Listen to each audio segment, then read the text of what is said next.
En el episodio anterior estuvimos definiendo lo que era la fe y llegamos a la conclusión de que la fe es algo sobrenatural que Dios inicia y que nosotros, al conocer a Dios, desarrollamos nuestra fe. En este episodio de Estudiemos Juntos vamos a estar analizando un poco más sobre la fe, específicamente las señales que ponemos como prueba y evidencias de creer. ¿Cuándo será correcto poner señales a Dios y cuándo será incorrecto pedirle señales a Dios? Y luego vamos a terminar, si el tiempo nos da, hablando de qué es la fe de Jesús, que está mencionada específicamente en el libro de Apocalipsis. Así que quédate con nosotros para este diálogo aquí en esta edición de Estudiemos Juntos.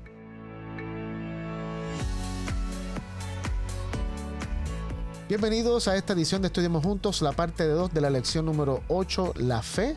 Gracias por estar con nosotros. Te pedimos que te suscribas a nuestro canal de YouTube, que le des like a este video y que por favor lo compartas con muchas personas. Y también te invito a que comentes en el chat de este video, hagas preguntas, tus comentarios, y yo estoy personalmente encargándome de contestar cualquier pregunta que surja en el chat y de contestar también y responder algunos comentarios que ustedes pongan. Así que eso va a hacer que la discusión pueda continuar más allá de este video. Así que te invito a que por favor pongas tus comentarios y tus preguntas en el chat de este video. Gracias por estar acá. Estoy hoy una vez más con Sammy y con Ronnie, que nos acompañan, y automáticamente vamos a arrancar con oración para poder cubrir el tema que tenemos para hoy. Le voy a pedir a Sammy que comience orando hoy. Vamos. Señor, en este momento te agradecemos por la oportunidad de compartir aquí, dialogar. Te pido que tú dirijas todo, que sea como lo que prometiste, que tu Espíritu nos guiará. Así que pedimos que tu Espíritu Santo nos ilumine, llene nuestros corazones, para que sea bendición para nosotros y aquellos que escuchan. En el nombre de Jesús. Amén. Amén. Muy bien, simplemente a manera de repaso, estuvimos hablando en el episodio anterior que la fe no es un sentimiento, no es algo así que yo puedo desarrollar o que puedo iniciar yo, que la fe es algo sobrenatural que Dios pone, es un fruto del Espíritu. Jesús es el autor y consumador de nuestra fe, y es un regalo de Dios, también leímos en Efesios. Todo, la fe lo hace Dios, pero la fe al final del día es conocer. La fe no es creer o confiar en algo o en algo ya sea tangible o algo imaginario. No, la fe viene como consecuencia de conocer quién es Dios a través de Jesús. Cuando yo conozco a Dios a través de Jesús, voy a tener una confianza plena en Él, porque Jesús es confiable, Jesús es fiel, Jesús es brutal, es bueno. Y cuando yo descubro esa bondad de Dios, me va a llevar a confiar en Él. Y en la medida que experimento cosas en la vida con Dios, mi fe entonces se ejercita en esa confianza que pongo en el poder que Él tiene, en lo que Él ha prometido y no en mí. Y eso es fe al final del día. Entonces, hoy quiero comenzar con algo interesante.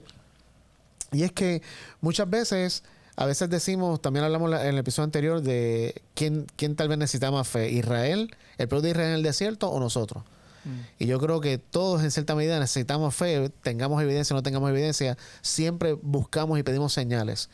Y cuando Dios se hace carne en Jesús, aun cuando Dios se hace carne en Jesús, la gente le pedía señales a Jesús de que Él era el Hijo de Dios. Vamos a leer algunos textos. Ronnie, búscate Mateo 16, 1 al 4. Y Sammy, búscate Juan 6, 30 al 36. Perdón. Y vamos a ver aquí, cuando Dios se hace carne en Jesús, aún a Él le pedían señales para creer en Él. Y mira, vamos a ver algunos ejemplos. Mateo, capítulo 16, versículos 1 al 4. ¿Quieres que lea ya? Sí. Okay.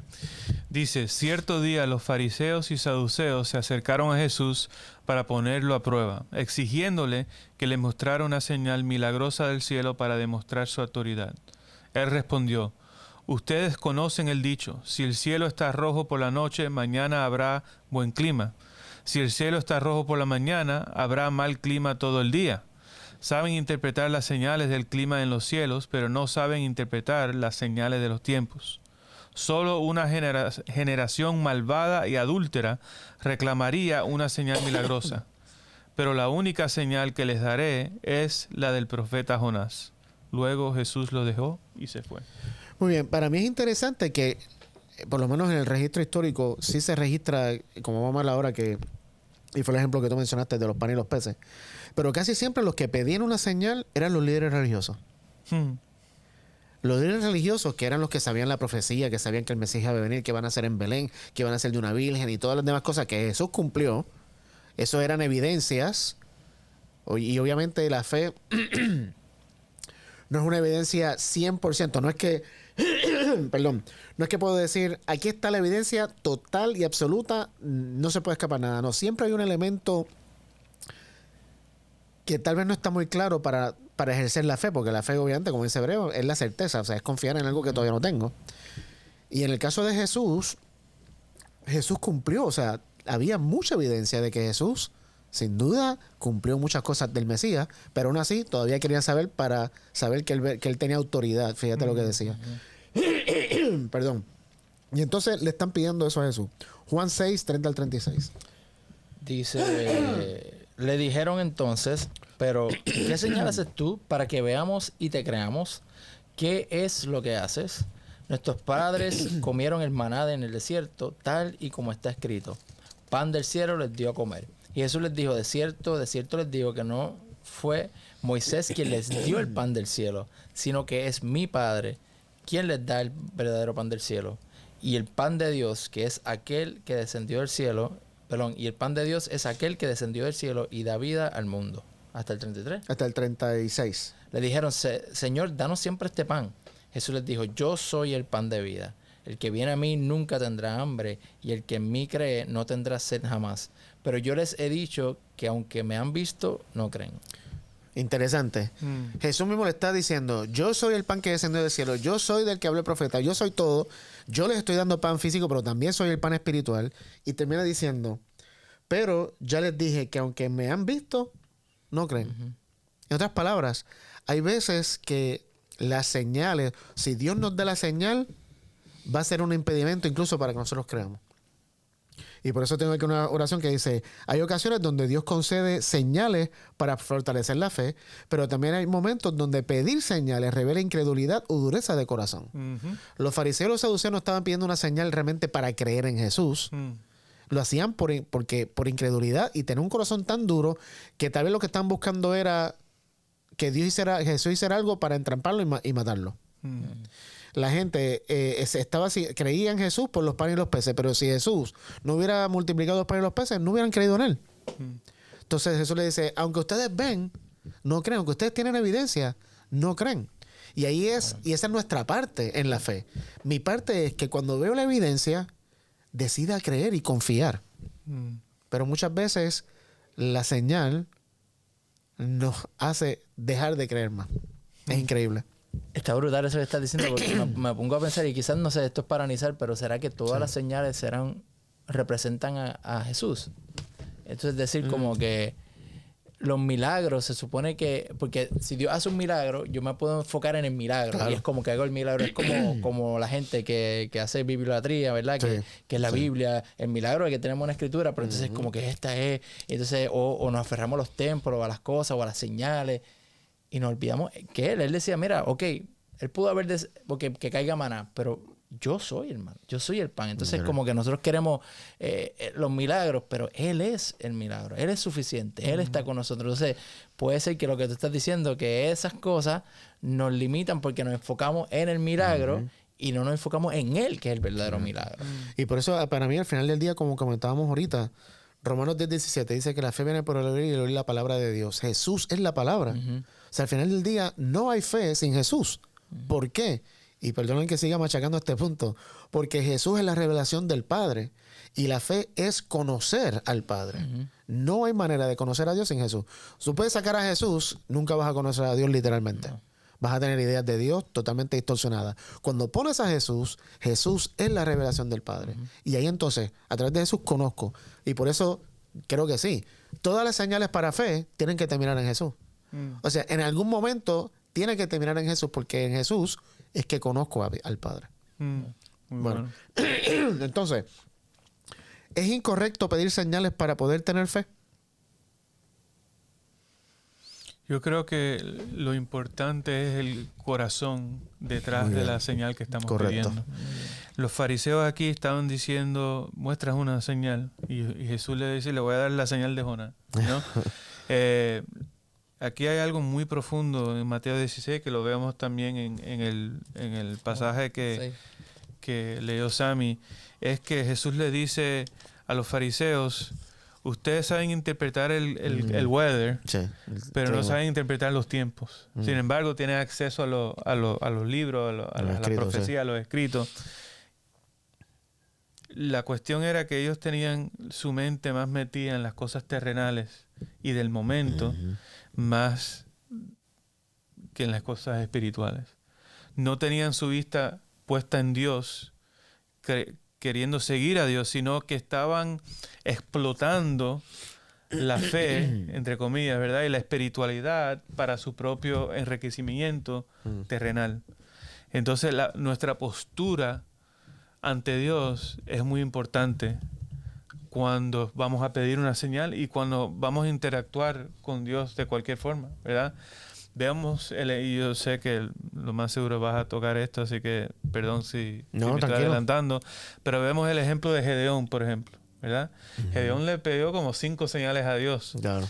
pero no era porque era egoísta, no era porque porque quería algo para él, era porque se sentía muy pequeño y incapaz de hacer lo que Dios le estaba pidiendo que hiciera. Entonces, de todas formas era falta de fe de su parte, ¿verdad? Que querer pedir tantas señales, pero al mismo tiempo él tenía el deseo de servir. Siento que el corazón estaba alineado. El corazón estaba alineado y fue falto de fe, pero Dios fue paciente con él y tuvo misericordia con él para cumplir su propósito, que es algo muy distinto a lo que estamos viendo aquí con los fariseos, que ellos ya tenían confirmation bias. Confirmation bias es cuando ya yo decido lo que voy a creer antes de explorar cualquier otra opción. Esto pasa mucho en la política, estábamos hablando de la política. ¿Verdad? Yo antes de yo ver cualquier debate y considerar cualquier opción, explorar cualquier tema, estudiar cualquier cosa, ya yo en mi mente yo decidí. Entonces eso es tener fe, pero en una bobería. Ojalá que tuviéramos confirmation bias con Dios, ¿verdad? Pero nuestra postura tiene mucho que ver. Entonces, si nuestra postura con Dios es, Dios dame una señal, y tenemos la postura correcta, pero Dios no nos da, entre comillas, la señal, hay 2 cosas. O primeramente, pudiéramos haber perdido la señal, nos las dio, pero no la percibimos. No tengo cuenta. O, y yo creo que esto es lo más importante, tengo que seguir creyendo en Él, aún si no recibo la señal, porque mi postura no es... Estoy poniendo mi fe completa en esta señal. Y si es un sí o no, es basically a coin flip. Mi postura es, Dios, te estoy pidiendo una señal, pero aún, no matter what, yo creo en ti. Buenísimo. Yeah. Y yo estoy de acuerdo con eso. Y por eso para mí no está mal pedir señales. Yo creo que Dios quiere que le pidamos señal para confirmar ciertas cosas. Y por eso aquí tengo 3 cosas que quiero compartir de cuándo tal vez es correcto pedir señales y cuándo tal vez es incorrecto según lo que nos enseña la Biblia. Ronnie, búscate Lucas 1, 34 al 38, Sammy Juan 20, 30 al 31. Y yo voy a buscar Juan 20. Espero que no me haya pasado como la otra vez. que dije un montón de versículos ahí que no estaban. Pero vamos. ¿Cuándo es correcto pedir una señal? Cuando se busca confirmar la voluntad de Dios. Sientes una impresión que Dios te dijo, tienes que ir al ministerio. Te estoy llamando a que seas un pastor. Eso es un llamado. Yo no quiero decir, no, yo escucho una señal. No, yo quiero confirmar, yo quiero estar seguro que eso fue Dios. Porque el diablo también te susurra cosas. Cuando tú quieres confirmar la voluntad de Dios, está totalmente correcto pedir señales. ¿Qué dice Lucas 1, 34 al 38?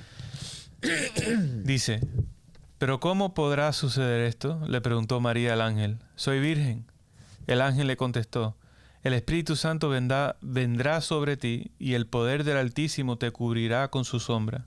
Por lo tanto, el bebé que nacerá será santo y será llamado Hijo de Dios. Además, tu pariente Elizabeth quedó embarazada en su vejez. Antes la gente decía que ella era estéril, pero ha concebido un hijo y ya está en su 6º mes de embarazo. Pues la palabra de Dios nunca dejará de cumplirse. Poderoso. María respondió, soy la sierva del Señor, que se cumpla todo lo que has dicho acerca de mí. Y el ángel la dejó. El contexto es María. El ángel la visita y le dice, eres bienaventurada porque vas a concebir al Hijo de Dios. Y María dice, yo voy a hacer, ¿cómo va a ser eso posible? En otras palabras, ¿qué señal va a haber? Porque ella le dice, yo no me he acostado con nadie, yo no he tenido relaciones sexuales con nadie, ¿cómo voy a quedar embarazada? Y el ángel le da, estas van a ser las dos señales. Número uno, el espíritu va a venir sobre ti, tú vas a concebir del espíritu. No te vas a acostar con nadie y vas a quedar embarazada. Y la segunda señal, tu prima Elizabeth está embarazada y es vieja. Y ya está en el sexto mes. Una pregunta, Sí. Ángelo y Sammy. Quizás voy a... Tírala al medio. Lo voy a volver loco quizás. Mira, ¿cuál era la diferencia? Porque estábamos ahorita hablando acerca de posturas y señales, ¿verdad? Entonces, ¿cuál es la diferencia entre María aquí creo que con el ángel Gabriel, ¿verdad? Sí. Y Zacarías en el santuario. Sí. Y también que esta es un poquito más fácil quizás de responder, con Abraham y Sarai. Ah, claro. Sí. Porque... ¿cuál es la diferencia? Claro. Porque en un caso, Zacarías, Dios lo castiga, ¿verdad? Sí. Y en el otro... Por preguntar también una señal. Sí. Y en el otro de Abraham y Sarai también como que quizás no lo castiga, pero lo regaña un poco, Claro. ¿verdad? Entonces, ¿cuál es la diferencia en esos casos? Creo que lo que tú hablaste del corazón, yo creo que hay cosas que nosotros no vemos, ¿verdad? Más allá, y creo que el corazón Dios lo ve, no creo que es tanto, sino qué es lo que hay en nuestro corazón. Claro. Para mí va más allá de eso. Acuérdate que Dios no ve lo externo, sino ve la intención de adentro. Y evidentemente tú ves eso, por ejemplo, en la respuesta de María, que cuando el ángel le dice todo, dice, yo soy la sierva del Señor, hágase conmigo lo que tú quieras. Eso es una confianza tremenda. Porque todo lo que implicaba en esa cultura que una muchachita joven quedara embarazada fuera del matrimonio. O sea, era para que la mataran. Claro. Y ella está, que se haga conmigo como tú quieras. Para mí también tiene que ver mucho, y esto, no sé, tal vez pueden estar en desacuerdo, a mayor, y voy a usar una palabra que es muy institucional, a mayor posición, mayor responsabilidad. Por ejemplo, Zacarías era un sacerdote. Y estaba en el templo. Estaba en el templo. Y era un viejo ya también de mucha experiencia. El ángel se le presenta y él va a dudar. Para mí hay una diferencia. María era joven. Y no estoy diciendo esto como una excusa. Estoy diciendo que para mí es una razón. María era joven y simplemente María preguntó porque era algo realmente... Yo no me he acostado con una muchacha joven, pero confía. Zacarías seguramente sabía un montonal de historias de la Biblia, de cosas milagrosas que Dios había hecho. Ellos, evidentemente, si leemos Lucas, que de paso yo estoy leyendo el libro de Lucas, y dice el libro de Lucas que ellos habían estado pidiendo un hijo. Y no se le daba, igual que Abraham y Sara, no se le daba. Y entonces se le presenta al ángel y dice, van a tener un hijo. Y él dice, pero ¿y cómo si somos viejos? Entonces es evidente, estaba pidiendo, que esto es algo interesante también en la dinámica humana, que a veces le pedimos una señal a Dios y cuando Dios nos da la señal, no creemos. Pero le estamos pidiendo esa señal a Dios y cuando Dios nos da, no creemos. ¿Alguna vez has mandado un texto que se ha interpretado no como tú pensaste, ¿verdad? Sí. Entonces María dice, pero ¿cómo va a ser esto? ¿Verdad? Entonces yo creo que la diferencia, y no sé, puedo estar equivocado también, pero yo creo que la diferencia, y esto es muy relevante para nuestras vidas prácticas también, en nuestra vida de fe con Dios, nuestra relación con Dios.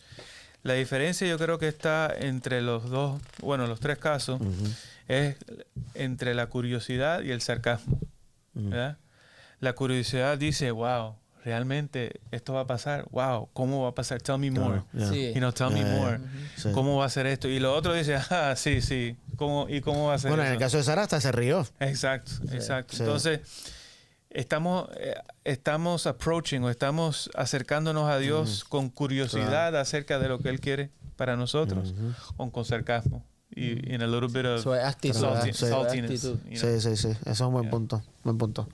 Muy bien. El segundo ejemplo, ¿cuándo es correcto pedir señal? Cuando se busca confirmar la voluntad de Dios, según en el caso de María, que quería confirmar, yo voy a ser la mamá de Jesús, pero no me he casado. Y segundo, cuando la señal produce fe. Juan 20, 30 al 31. Jesús hizo muchas otras señales en presencia de sus discípulos, las cuales no están escritas en este libro.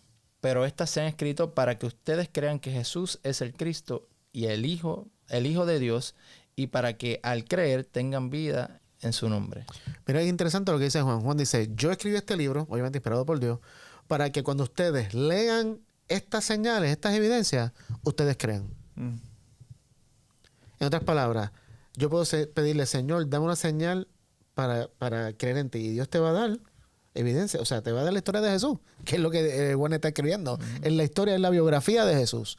Y dice, y cuando dice el versículo 31, pero estas cosas se han escrito para que ustedes crean que Jesús es el Cristo. O sea, la confianza, la fe, y esto quiero estresarlo, no es una fe en mis creencias, porque muchas veces nosotros, no, yo creo en las doctrinas de mi iglesia o en las filosofías de mi cultura o lo que sea, y está bueno que creas eso, pero eso no es fe, esa no es la fe de la cual Dios quiere que nosotros tengamos. Dios quiere que tengamos fe en una persona, y esa persona es Jesús, exclusivo. La fe que yo tengo en Jesús no puede ser la fe que comparto con nadie más, es solo en Jesús. Una fe viva. Una fe viva. Una fe viva, relacional. Y es esa fe, cuando leo de Jesús, la que produce que yo crea. Y algo sobrenatural. Y vamos a terminar con la tercera razón por la cual pedir señales es correcto. Cuando nace de la debilidad humana y dependencia de Dios. Y vamos a leer Juan 20, 27 al 29. El contexto es la resurrección de Jesús. Y Jesús se le aparece a los discípulos. Recuérdense, se apareció, Tomás no estaba. Y cuando le dicen, Tomás dice, a menos que yo vea y ponga mi dedo, no voy a creer. Entonces acá Jesús se le aparece, el versículo 27 dice, versículo 26, 8 días después sus discípulos estaban otra vez dentro y Tomás con ellos. Estando las puertas cerradas, Jesús vino y se puso en medio de ellos y dijo, paz a ustedes. Luego dijo a Tomás, acerca aquí tu dedo y mira mis manos.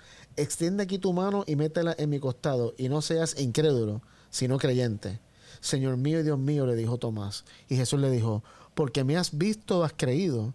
Dichosos los que no vieron y sin embargo creyeron.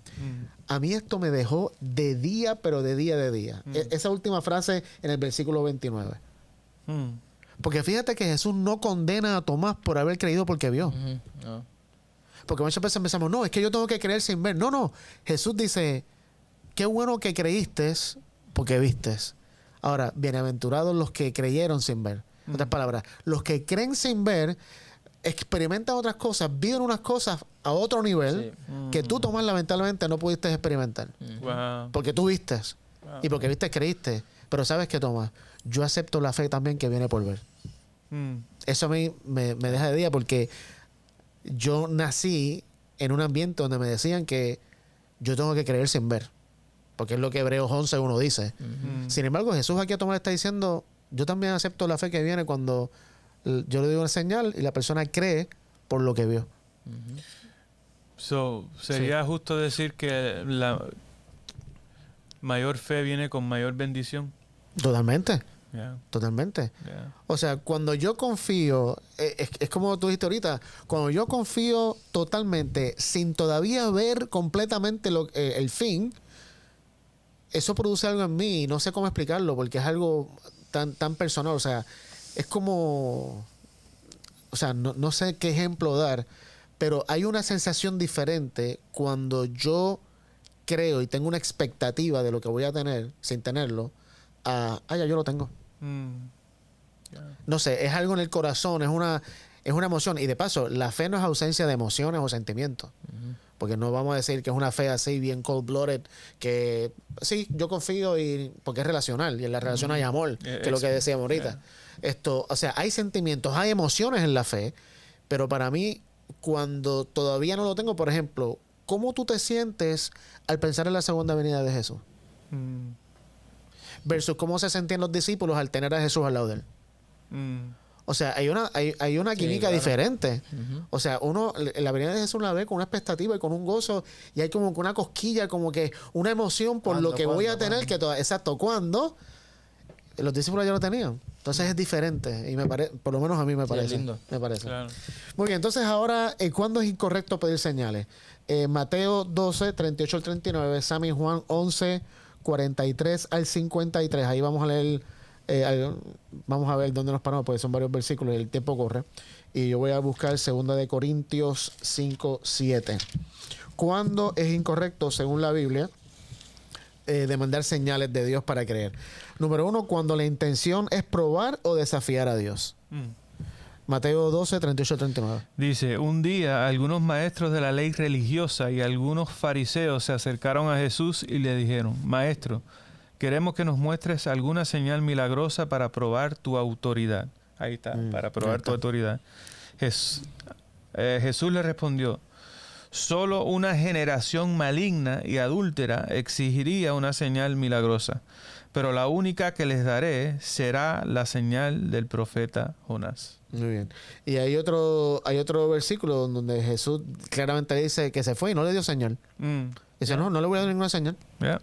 ¿Por qué? Porque la intención era probarlo. Y cuando tú tienes que probar, no como María, o sea, María quería confirmación. Confirmación es una cosa y probar es otra. Exacto. Por lo menos a mi criterio.